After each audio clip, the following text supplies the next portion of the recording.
সন্মুখীন হৈছে বিভিন্ন ছাত্ৰ ছাত্ৰীসকলে মেলাৰ বিৰোধিতা কৰিছে। ইয়াৰ পিছতো ৰাষ্ট্ৰীয় ঘাইপথত বিভিন্ন ধৰণৰ অবৈধভাৱে পাৰ্কিঙৰ ব্যৱস্থা শ শ গাড়ী ৰাস্তাৰ কাষত থোৱা আছে। বিগত দিনত দেখা যায় যে বিভাগীয় কৰ্তৃপক্ষই একাংশ গাড়ীৰ ড্ৰাইভাৰে হোটেলত ভাত খাবলৈ গাড়ী এখন ৰাষ্ট্ৰীয় ঘাইপথৰ দাঁতিত থোৱাৰ লগে লগে ফাইন কাটা দেখা যায়। কিন্তু এই মেলা চলি থকা সময়ত ৰাষ্ট্ৰীয় ঘাইপথত বেৰিকেড লগাই অবৈধভাৱে পাৰ্কিং কৰি পেলাই অবৈধ কাৰ্যকলাপ কৰিবলৈ কিয় দিয়া হৈ আছে? গতিকে আমি দাবী জনাইছো যে এই অবৈধ কাৰ্যকলাপ বন্ধ হ'ব লাগে। আৰু আজি বিশেষকৈ এই যি অবৈধ উলংগ নৃত্য চলে এই মেলাখনত, উলংগ নৃত্য চলি থকা অৱস্থাত এই মেলাৰ এই ঠাইডোখৰত বিভিন্ন ধৰণৰ ভয়ানক মাৰপিটৰ দৰে ঘটনা সংঘটিত হৈছে। মেলা চলি থকা সময়ত ৰাষ্ট্ৰীয় ঘাইপথত দুৰ্ঘটনা হৈছে। গতিকে আমি আৰু জিলা আয়ুক্তক আমি দাবী জনাইছো অতি শীঘ্ৰে এই মেলা বন্ধ কৰিব লাগে, অন্যথা ৰাষ্ট্ৰীয় ঘাইপথত বেৰিকেড লগাই মেলা চলাই দিয়া অবৈধ কাৰ্যকলাপৰ বিৰুদ্ধে এই ৰাষ্ট্ৰীয় ঘাইপথ বন্ধ কৰি বৃহত্তৰ ছাত্ৰ ছাত্ৰীসকলৰ যি ধৰণে পঢ়া শুনাৰ ক্ষেত্ৰত যি ধৰণৰ অসুবিধা হৈছে এই অবৈধ কাৰ্যকলাপৰ বিৰুদ্ধে আমি বৃহৎ আকাৰে প্ৰতিবাদী কাৰ্যসূচী হাতত ল'বলৈ বাধ্য। আপোনালোকে কিবা স্মাৰক পত্ৰ দিছে নেকি?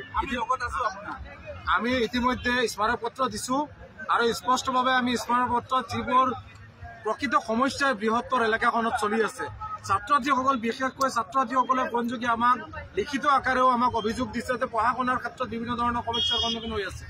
বিভিন্ন বিদ্যালয়সমূহ আছে, বিদ্যালয়সমূহৰ শিক্ষকসকল অধ্যক্ষসকলেও আমাক অভিযোগ দিছে যে এই ধৰণৰ কাৰ্যকলাপৰ ফলত এই বৃহত্তৰ অঞ্চলখনৰ ছাত্ৰ ছাত্ৰীসকলৰ বিভিন্ন ধৰণৰ সমস্যাৰ সন্মুখীন হ'বলগীয়া হৈছে।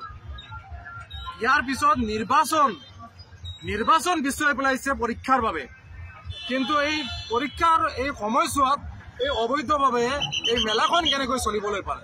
গতিকে ডাঙৰ প্ৰশ্ন উদয় হৈছে।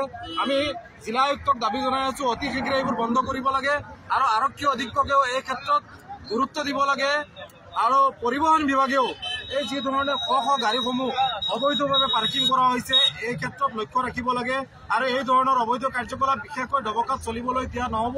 গতিকে এই ক্ষেত্ৰত বিভাগীয় বিষয়াসকলে গুৰুত্ব সহকাৰে আৰু অবৈধ কাৰ্যকলাপ বন্ধ কৰাৰ ক্ষেত্ৰত এক গুৰুত্ব আৰোপ কৰিব লাগে। সমান্তৰালভাৱে স্থানীয় আৰক্ষী আছে, ডবকা আৰক্ষী চকী, গতিকে আমি আৰক্ষী চকীৰ ভাৰপ্ৰাপ্ত আৰক্ষী বিষয়াকক আমি দাবী জনাইছো অতি শীঘ্ৰে এই ধৰণৰ কাৰ্যকলাপ বন্ধ কৰিব লাগে। বিগত দিনত যেনেধৰণে আৰক্ষীয়ে সক্ৰিয়তা দেখুৱাইছে এই ক্ষেত্ৰতো সক্ৰিয়তা দেখাব লাগে। কি কাৰণে, কাৰ ভয়ত এই অবৈধ মেলাখন চলিবলৈ দিছে? চৰকাৰ পক্ষৰ কোনোবা জড়িত আছে নেকি? যদি তেনেধৰণৰ কোনোবা দালাল জড়িত আছে সেই দালালসকলৰ বিৰুদ্ধে কঠোৰ পদক্ষেপ ল'ব লাগে আৰু সেই দালালজনকো কৰায়ত্ব কৰিব লাগে, দৃষ্টান্তমূলক শাস্তি দিব লাগে।